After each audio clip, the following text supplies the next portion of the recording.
ಇದು yellow ಟೆಬುಬಿಯಾ tree flowers. ಇದು ತುಂಬ ನೋಡೋದಕ್ಕೆ ಬ್ಯೂಟಿಫುಲ್ ಆಗಿರುತ್ತೆ. ವರ್ಷಕ್ಕೆ ಒಂದೇ ಬಾರಿ ಬಿಡುತ್ತೆ. ನೋಡೋದಕ್ಕೆ ಮಾತ್ರ ಅದ್ಭುತವಾಗಿರುತ್ತೆ. ನಮ್ಮ 2 ಕಣ್ಣುಗಳಂತೂ ಸಾಲದು.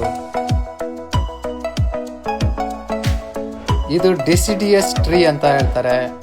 ಈ ಬ್ರೈಟ್ ಎಲ್ಲೋ ನಿಮಗೆ ಒಂಥರ ಬ್ಯೂಟಿಫುಲ್ ಆಗಿರುತ್ತೆ. ಎಲ್ಲೋ ಲೀವ್ಸ್ ಅಂತೂ ಗ್ರೀನ್ ಲೀವ್ಸ್ ನಿಮಗೆ ಕಾಣೋದೇ ಇಲ್ಲ. ಬ್ಯೂಟಿಫುಲ್ ಆಗಿರುತ್ತೆ ನೋಡೋದಕ್ಕೆ ಮಾತ್ರ. ನಿಮ್ಮ ಫೋಟೋ ಕ್ಯಾಪ್ಚರ್ ಅಂತೂ ಅದ್ಭುತವಾಗಿರುತ್ತೆ. ಇದನ್ನ ಗೋಲ್ಡನ್ ಟ್ರಂಪೆಟ್ ಟ್ರೀ ಅಂತಾನೂ ಕರೀತಾರೆ. ಎಲ್ಲಾದ್ರೂ ನಿಮಗೆ ಈ ಟ್ರೀಸ್ ಕಂಡ್ರೆ, ಈ ಯೆಲ್ಲೋ ಫ್ಲವರ್ಸ್ ಕಂಡ್ರೆ ಮರಿದೇ ನೀವು ವಿಸಿಟ್ ಮಾಡಿ ನೋಡಿ. ಈ ಟ್ರೀಸು ಮೈಸೂರಲ್ಲಿ ತುಂಬಾ ಕಡೆ ಇದೆ. ನೋಡೋದಕ್ಕೆ ಟ್ರೈ ಮಾಡಿ.